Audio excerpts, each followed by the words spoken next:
Well, hello everyone. Once again, Citywide Blackout is coming to you live from Stillwater Books in Pawtucket. And I'm the host, Max Bowen, and this is part of our ongoing series interviewing the many authors who will be part of this year's Rhode Island Author Expo, which is happening on December 5th. Now, this year the expo is going to be going virtual because, due to COVID-19 and due to concerns for public health. So everything will be online these days. We're going to have writer forums, panels, meet and greets, all virtual, so you can all just chill out at home and have your fun there. And of course, I will be emceeing as I did last year. That'll be interesting, won't it? And so for today's interview, we are once again following strict guidelines. We had our masks on the entire time. We're about a good 6 feet apart. And as soon as we're done, the masks go back on. So I am talking to author Barbara Ann Whitman. She is the author of the book Have Mercy, and her work has been featured in a number of Rhode Island Author Association anthologies. That's a mouthful and a half, wasn't it? Barbara, first off, thank you for joining me. It's great to have you here, and I want to dive right into this. Thank you. It's a pleasure to be here. All right. So this book, Have Mercy, is your debut novel. It It's is. your first book. You published it in 2018, I believe. Correct. And this really touches a lot on your personal life because it deals with a woman named Mercy, who is kind of in the foster system. Her sister Lily comes back in her path. Things go as you might expect. But what part of your life kind of fed the book story? Well, I spent 23 years as a child abuse and neglect investigator for the Commonwealth of Massachusetts. And so I've got a lot of experience with young people like Mercy and like her sister and families like them. So a lot of people ask me if it's a true story. It is not, because of confidentiality, obviously. I can't write someone's story. She's kind of a composite of a lot of different young people that I met and situations that I experienced during my career with DCF. Okay, all right. So walk us through Mercy's story. What exactly happens? What's her conflict in this book? Okay. Well, when the story opens, Mercy's 18. She's still in state custody. She is living in an independent living program where she's kind of learning the skills that she needs to be on her own someday. She has no family support. She has no family in her life. She's kind of working a part-time job and just trying to wait till she can get to the point that she's on her own. She's the kid that kind of doesn't get into a lot of trouble. She stays under the radar. Her story gets told a little bit through flashbacks. Things will happen and she'll remember things that happened when she was younger. Her sister Lily, who's a little bit younger than her, is a runaway. She's the complete opposite of Mercy in terms of how she reacts to the trauma of their childhood. She's on the streets. She's a substance abuser. She's kind of a runaway kid. And Mercy worries about her and wishes for her to come back. And when she does come back, she comes back, gives birth to a premature baby with some drug issues, and then she disappears again. So Mercy's left now with her life turned upside down, and she's got this baby in her life who she's related to, that's the family she always wished she had, and now she's got some pretty tough decisions to make, and she's got to grow up pretty fast to kind of reach her goals. All right, I don't want to give any spoilers away, okay? Right. We're a no-spoiler kind of program. But Mercy, is she the type of person who can handle being a parent? Well, she makes a lot of mistakes along the way. Okay. You know, she makes a lot of blunders. It's not a smooth road for her because she's not equipped to do it. She's got nobody to fall back on. She's got to learn who she can trust and who she can help, and that's a really hard thing to do when you're 18 and you haven't had anybody that you could trust for your whole life.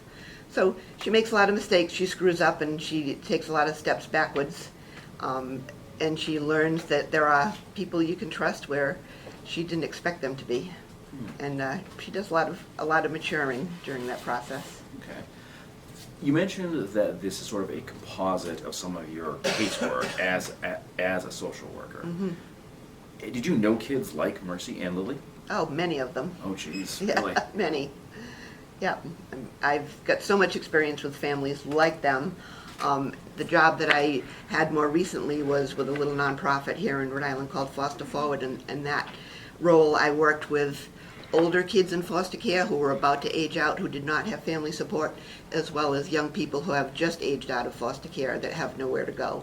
Kids that are homeless, that are living on the streets, that are just looking for for someone to help them out. And one of the most rewarding jobs I did there was that I did family searching, and I helped reconnect kids with family and friends from their past, and kind of build that support system for them, and get their legs back under them so that they can live an independent life. Okay. Tell me about some of the obstacles Mercy deals with once a child comes into her life and she's forced to say, okay, I guess this is my kid now. Yeah, I mean, she's got to make a decision whether she's going to try to pursue being in this child's life, whether she wants to be a caretaker for this life, or whether she's just going to go her own way and leave the child, to grow up in the system like she did and like her sister did. So the social worker, it takes her to see the baby in the hospital, and she kind of freaks out because she's so overwhelmed with seeing this little tiny immature baby that's hooked up to wires and can't breathe on its own. And then she finds out that her sister's gone again. Her sister has hit the streets again, and she kind of loses it, and she kind of takes off and makes some bad decisions, and she winds up in jail for the night, which is a really pivotal point for her, because she's thinking about her mother and about her own childhood, and how she's at a crossroads where she can either repeat those patterns, or she can try to find a better path. How much does Mercy age from her experience? How much does she kind of grow up over the course of the book? The book starts out when she's 18. It probably goes up maybe about a year in terms of chronological time. Mm-hmm. I think in terms of emotional and mental development, there's probably a lot more than a year that happens for Mercy. Wow, okay. Yeah. I so want to ask what happens. I so want to ask what happens, but I can't. You have to read the book. I can't. Okay. So I was going to ask about Lily. Is she like a villain in this story, or is she another She victim? is, and I kind of felt guilty writing it, because, she is kind of the bad guy in this book. And I'm actually working on a second book that tells the same story, but from Lily's point of view. Oh, cool. Because she's clearly a victim as well. She's a child that grew up without a parent and without a good support system, and her reaction to it was just very different than her sister's. Mm-hmm. And if you know anything about families, if you've got children, or if you are a child that has siblings, you know that kids often develop very different ways of dealing with things, and very different personalities, and they kind of are polar opposites. So even though Lily's kind of the bad guy in this book, she kind of makes Mercy's life pretty difficult. But her life has not exactly been a bed of roses either. Yeah. So I'm thinking maybe I'll tell the story from Lily's point of view, and kind of make it up to her instead of making her the villain, so that people can better understand her, give her a little more depth and backstory. Definitely. I agree with it. Because she seems almost like she's sort of a kind of villain, but also kind of a victim, because, she's made her calls, but Right. life put her kind of in that situation. Yeah. Have any of your colleagues had the chance to read your book? I'm curious if you got any feedback from other pros in the field. I did. I had some people that I used to work with that read it. I had some people that work in the field, not directly with me, that have read it. I did some book promotions and did some speaking, and I had a couple of really interesting groups where there were people in the audience that were social workers, that were CPS investigators, that were foster parents. And a lot of those discussions ended up being more about those topics than about my book, which is fine with me, because they're important topics, and my book relates to them. But we had some really good discussions around that, and the feedback that was important to me was that they felt it was realistic. And I tried really hard to keep it real, because I've got the experience to keep it real. I know what goes on. And I had a couple of friends read my manuscript before I published it, one of whom was a young man who grew up in foster care and is very successful now, and the other is a friend of mine who's an ICU nurse, and a lot of my book takes place in the ICU because of the baby. So the feedback that I got that said that it was real and that it was realistic was important to me, because that was one of my goals. I think we've all watched TV shows or Law and Order, and we see how the social workers are portrayed. And I just, I get very angry when I watch that stuff. So, there's good social workers and there's bad social workers. I feel like Mike Pence. And, my book portrays both of those. You mentioned how social workers are portrayed in other TV shows and movies. What are some of the biggest mistakes that get made? I think they usually portrayed to be kind of the bad guy. They always seem to be overworked, disorganized. They've always dropped the ball. It's always their fault that some kid is lost or messed up, and someone else has to always come in and save the child. It's never the social worker that saves the child. And obviously they are overworked. The caseloads are ridiculous. It's a ridiculous setup for them to do the job that they do with a lack of services that are available to them. But they also do a lot of really good work and a lot of hard work, Oh, yeah. and they make a lot of personal sacrifices to do it. What kept you in the field for so long? 'Cause I think prior to the interview you mentioned you worked there for a number of years. Yeah, I was at DCF for 23 years. Wow. Because it's a really good job. I mean, there's a lot of things about the job that are really hard, and the public's perception, I think, is that things about the job are the clients and the caseload, and it's not that at all. I mean, we expect the families to be difficult. That's why they're involved. We've got the skills to deal with that. That's what we like to do. It's more the volume of work, the lack of support for the work, the bad reports that come out in the media that people stereotype, and we think we have to pay for that every time we knock on someone's door. They've seen some horror story in the movie or on television or in the news, and they think that's who we are. Mm-hmm. So those are the things that are frustrating, I think, to have the public not understand. We expect the families to be hard. That's not what burns social workers out. Okay. What does burn them out? Is it just how like they are seen by the public, or is it just the workload? I think it's the workload. I mean, I think it's just the sheer never-ending volume of work. There are so many cases, and they get more complicated all the time. Mm-hmm. Like there's not usually a family or a case that has one issue. There's always 2 or 3 issues. If there's domestic violence, there's also substance abuse. If there's criminal activity, there's mental health issues. I mean, it's just never one thing that you can go in and fix. It's always multiple layers of things. There's always too many families. The court system is backed up. There's not enough foster parents. There's not enough services. Those things, I think, are what make social workers really question their decision to become social workers. And yet the work they do is so important. You think that there would be a better system in place, given that they're so vital that you literally save lives. Yeah, they do.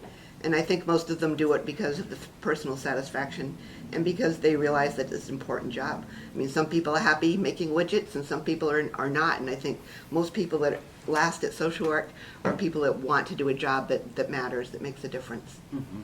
All right. I want to ask about the cover for this. Sure. Because this is an amazing cover. Thank you. It's powerful. It's definitely emotional. Mm-hmm. It almost looks a little spooky. Yeah. But what went into the cover design?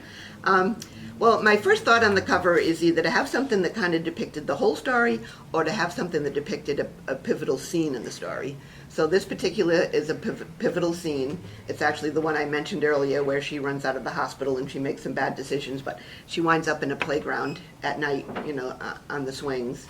Mm-hmm. So I thought that would make a nice cover.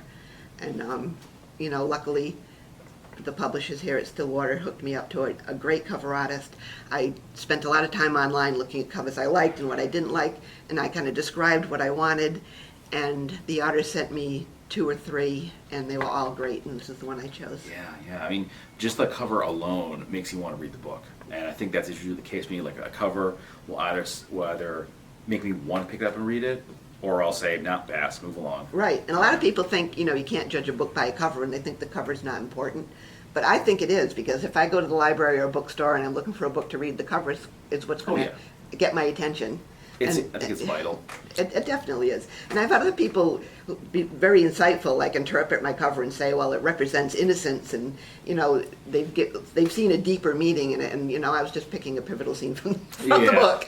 But I can kind of see that though. I mean, you have like the empty swing set. It's an old swing set. Mm-hmm. It kind of like harkens back to the older days. Yeah. The fact that I think that's an empty swing set. Yeah, it's nighttime. Exactly. It's kind of like, something happened here. Yeah. You just kind of think that. Thank you, because I was very pleased with it. Nice. Now, this is your debut book. It is. What made you want to write it? And as a follow-up question, was it hard to say, okay, off to the publisher, no more edits? Yeah. I've always wanted to write a book. My whole adult life, I've said I'm going to write a book because I've always been a writer. But I'm a procrastinator. So It's very honest of you. I like spent that. a very long time saying I'm going to write a book, but I really didn't know how to go about it, and I didn't really know what I was going to write. But my local library started a monthly fiction writers support group, and I joined, and it was a blessing because I just made a vow to myself that I was going to write a chapter a month. And at the end of the year, I had 11 chapters, so I did pretty good. I knew I had to write. A lot of times I was writing it that afternoon of the meeting because I knew I couldn't go to the meeting without having something written. But after I got a year or so into it, I just kind of hit my stride. I figured out where the book was going, and I finished it up pretty quickly after that. So that was a lifesaver for me. The publishing piece, I tried the traditional route of publishing. It's really, really difficult. You know, you have to send it off. They don't want you to send it to anybody else. They won't tell you if they're going to publish or not. They tell you to wait 4 months. Everybody wants something different. Some want a chapter, some want the whole book, some want a cover letter that says X, Y, and Z, some want one that says A, B, and C. I actually got a rejection letter from a company 2 years after I sent my book to them. Did you have to like think, who is this from? Did I actually send this to them? Right. So at one point, I put the manuscript on the shelf and I said, I don't care. I just want to write. And it was taking me away from writing, so I was spending all my time trying to publish it. Sure. So I put it on a shelf, and a little while later, I decided I was going to write again, and I was just having such a hard time getting motivated. And I realized that I had unfinished business. Mercy was calling to me, like I had that manuscript that I had to get it published before I could write anything else. Yeah. So luckily, I found Stephen Dawn here at Stillwater, and it was a much better experience. What made that work over the other companies? The other companies were kind of ghosts, like you couldn't contact them. They didn't give you any feedback. You just had to send your manuscript off and then wait. Dawn and Steve are local. You know, I know where they live. Their phone number. That helps too. Not that I had to stalk them because they were great, but they were just there for me, and I could work with them one-on-one, and it just was a much smoother ride. Okay, all right. Now, you've also had your work featured in a number of the anthologies. Tell us a bit about some of the stories you have in those. Okay. Yep, we've had several Rhode Island anthologies. We have such a good resource in this little state with so many great authors. And we've published 1, 2, 3, 4, 5 anthologies, which have a little bit of everything in them. They all have a theme or a title, and Rhode Island authors can submit, and I was very lucky to be accepted in all 5 of them. And I like to think outside the box a little bit, like a lot of people write. If you write science fiction, that's kind of what you write. Or if you write memoirs, that's what you write. Some people write poetry. Like once you publish one thing, that's your thing. But I like the challenge of trying to write something a little different. So I've published poetry, I've published a short story, I've published a children's story. So I like to stretch a little bit. If you had to jump genres, what do you think you would jump to? When I started writing Have Mercy, I wrote like the little introduction or an outline at like my first writers group, and everybody said that would make a great young adult novel. And I thought, I don't want to write a young adult novel. Like, I wanted to write an adult fiction book. So after I thought about it, I thought the story and the message in Have Mercy is so important for young people, because kids like Mercy and Lily are in every school in every community, and people don't know what their story is or how difficult it is, what their challenges are. So I kind of ended up buying into the whole young adult thing, thinking this is a great message. But my goal was to write a crossover novel that adults would also enjoy. And actually more adults have written reviews on Amazon and have read my book than young adults have. So I think I was successful in doing that. When you first began to get reviews, were you nervous? Like, oh man, are they going to like it or not like it? Yeah, you get to be a little bit thick-skinned, I think, to, hear what's out there, but fortunately everyone's been very kind. That's good. I've had good reviews. I figure if you can work in DCF for like 20 plus years, yeah, you can handle a couple like 1 stars. Yeah. Now, you mentioned your sequel, which you're working on. Mm-hmm. What other projects do you have in the works? I've got another book that I'm working on that's probably also going to be a young adult novel about twin sisters. Yeah, I've always been fascinated with twins. So I've done a lot of research and talked to a lot of friends that either are twins or are raising twins to get some insight about that. It's kind of a slow road because I'm one of those people that sets a goal for myself, and writing a book was one. So now that I've checked that off my list, I write for enjoyment. Yeah. So if it becomes work, I kind of put it aside and tackle something else. Do you ever put a deadline for your work?